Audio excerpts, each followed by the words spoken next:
Hello friends, welcome to my channel Nikita Dhani official. तर एक अतिशय इम्पॉर्टंट अपडेट देण्यासाठी हा व्हिडिओ मी स्पेशली बनवलेला आहे। तर CET सेलने त्यांच्या ऑफिशियल वेबसाईटवरती कॅप राऊंड 1चं शेड्यूल पोस्ट केलेलं आहे। तर जितका पण वेट केला होता तमाम महाराष्ट्रातील विद्यार्थ्यांनी, तर त्यांच्यासाठी एक चांगली इम्पॉर्टंट न्यूज आहे। तर या ठिकाणी स्क्रीनवरती तुम्ही पाहू शकता। तर पब्लिकेशन ऑफ मेरिट लिस्ट जे आहे ते 4 ऑगस्ट 2025ला येणार आहे। तर नीट हा व्हिडिओ संपूर्णपणे डिटेलमध्ये पहा। 4 ऑगस्ट 2025ला जे काही तुम्ही रजिस्ट्रेशन केलं होतं तर मेरिट लिस्ट येणार आहे। त्याच्यानंतर 5 ऑगस्टला या फोटोमध्ये तुम्ही क्लिअरली पहा, display of seat matrix for cap round 1।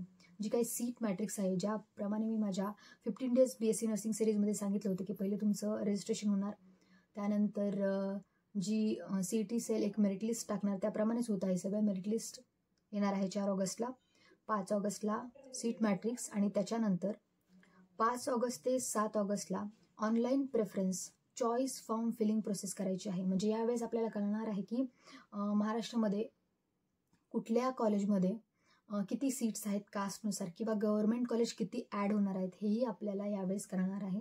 म्हणजे जे काही महाराष्ट्रातले 6 गव्हर्नमेंट कॉलेज आहेत त्याच्यामध्ये अजून किती ॲड होणार आहेत कॉलेज, आणि प्रत्येक गव्हर्नमेंट कॉलेजमध्ये किती किती सीट्स आहेत ते आपल्याला कळेल।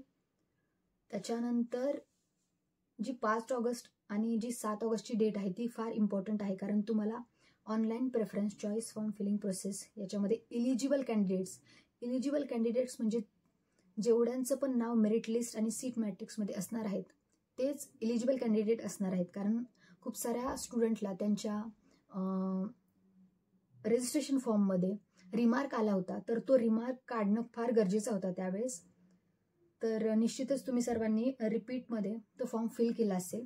त्याच्यानंतर 8 ऑगस्टला डिक्लेरेशन ऑफ सिलेक्शन लिस्ट येणार आहे। म्हणजे कॅप राऊंड 1मध्ये किती स्टुडंटचं सिलेक्शन झालं आहे त्याचं डिक्लेरेशन ऑफ सिलेक्शन लिस्ट येणार आहे। आणि लास्टला 9 ऑगस्ट ते 14 ऑगस्ट, म्हणजे बहुतेक त्यांनी 9 ते 14 म्हणजे एक 5 ते 6 दिवसांचा कालावधी दिलेला आहे, कारण मध्ये संडे पण येणार। त्यावेळेस तुम्हाला जे कॉलेज अलॉट होणार तुम्ही त्या कॉलेजला फिजिकली जाणार, त्या कॉलेजमध्ये जाऊन जॉईन करणार कॉलेजमध्ये, आणि जर तुम्हाला कॉलेज ते आवडलं तर तुम्ही रिटेन्शन फॉर्म देऊ शकता पहिल्याच राऊंडमध्ये, किंवा मग तुम्ही कॅप राऊंड 2ला एलिजिबल होणार रिटेन्शन न देता त्या कॉलेजला। तर अशा प्रकारचं कॅप राऊंड 1चं शेड्यूल CET सेलने जारी केलेलं आहे। तर आता CET सेलने हे कॅप राऊंड 1चं जे शेड्यूल पोस्ट केलं आहे याच्यामध्ये तुम्हाला काय खबरदारी घ्यायची, तुमच्यासाठी सगळ्यात इम्पॉर्टंट आहे पॉईंट नंबर 3 या पूर्ण नोटीसमध्ये, तो म्हणजे online preference choice form filling process by eligible candidates. त्याच्या डेट्स आहेत 5 ऑगस्ट ते 7 ऑगस्ट। तर या 2 दिवसामध्ये तुम्हाला तुमच्या मार्क्स अकॉर्डिंग एक प्रेफरन्स लिस्ट बनवायची आहे आणि ती फिल करायची आहे। आता माझा जो मी यूट्यूबवरती पहिला व्हिडिओ बनवला होता की BSc नर्सिंग करावे की नाही, तर त्या व्हिडिओला विद्यार्थ्यांनी इतका भरपूर प्रतिसाद दिला, खूप साऱ्या कमेंट्स आल्या, आणि त्या कमेंट सेक्शनमध्ये खूप साऱ्या स्टुडंटनी विचारलं की सपोज माझी कास्ट पर्टिक्युलर आहे, NTD आहे, ओपन आहे, SBC आहे, तर माझे मार्क्स सपोज 70% आहेत, 90% आहेत, तर मला गव्हर्नमेंट कॉलेज मिळेल का, किंवा मला माझ्या घराच्या जवळचं कॉलेज पाहिजे। स्पेशली मुलींचं कसं असतं की त्यांना त्यांच्या डिस्ट्रिक्टचंच नर्सिंग कॉलेज पाहिजे असतं बऱ्याच वेळा। तर त्यासाठी सपोज तुम्हाला तुमच्या घराच्या जवळचं कॉलेज पाहिजे असेल तर तुम्ही प्रेफरन्स लिस्टमध्ये काय खबरदारी घ्यायची त्या ठिकाणी, तर तुम्ही प्रेफरन्स लिस्टमध्ये जे तुम्हाला कॉलेज पाहिजे ते पहिले टाकायचं आहे। या ठिकाणी मी सांगू इच्छिते की आपल्या यूट्यूबवरती खूप सारे काउन्सलर जे आहेत ते पेड काउन्सिलिंग करतात, पण आपल्या चॅनलवरती माझा हा प्रयत्न आहे की मी खूप साऱ्या स्टुडंटला हेल्प करण्यासाठी, म्हणजे कुठलीही फी न घेता, आपण पेड काउन्सिलिंग न करता मी हा प्रयत्न करेल की माझ्या थ्रू एक पर्टिक्युलर तुम्हाला चांगली प्रेफरन्स लिस्ट कशी बनवून देता येतील, ती कुठलीही फी न घेता, तर हा मी प्रयत्न करेल। तर तुम्ही तुमची मार्कशीट मला व्हॉट्सॲपला मेसेज करू शकता, मी खाली माझा व्हॉट्सॲप नंबर देईल। तर आपण पाहूया की तुम्हाला बेस्ट नर्सिंग कॉलेज कसं मिळेल अकॉर्डिंग टू युअर मार्क्स मी मेन्शन करते इथे। नाहीतर तुम्ही म्हणसाल की तुम्हाला आहेत 60% आणि तुम्हाला पाहिजे गव्हर्नमेंट कॉलेज, तर हे बऱ्याच वेळा कॅप राऊंड 3मध्ये कॅटेगरी वाईज मिळूही शकतं तुम्हाला।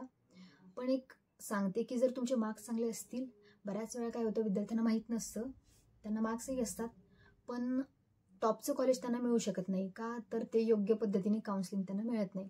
तर आणि लास्टली या व्हिडिओच्या मला सगळ्यांना थँक्यू म्हणायचं आहे, थँक्यू सो मच, कारण तुम्ही सगळ्यांनी माझा जो पहिला व्हिडिओ आहे त्याला खूप सारा भरभरून प्रतिसाद दिला आणि खूप सारे कमेंट्स त्याच्यामध्ये आल्या। आणि नेक्स्ट मी ट्राय करेल की मी महाराष्ट्रातील जे प्रायव्हेट नर्सिंग कॉलेज आहेत आणि गव्हर्नमेंट नर्सिंग कॉलेज आहेत त्या सगळ्यांची फीज तुम्हाला सांगून कट ऑफनुसार कसं तुम्हाला ते कॉलेज भेटेल याचा आपण प्रयत्न करूया नेक्स्ट व्हिडिओमध्ये. आणि जे काही तुम्ही सपोर्ट चॅनलला देत आहे ते असंच राहू द्या आणि जास्तीत जास्त तुमच्या फ्रेंड्सपर्यंत हा व्हिडिओ शेअर करा आणि चॅनलला नक्की सबस्क्राईब करायला विसरू नका. आणि आपली 15 डेज BSc नर्सिंग सिरीज तर रोज चालूच आहे, तर चॅनलला सबस्क्राईब करा. थँक्यू.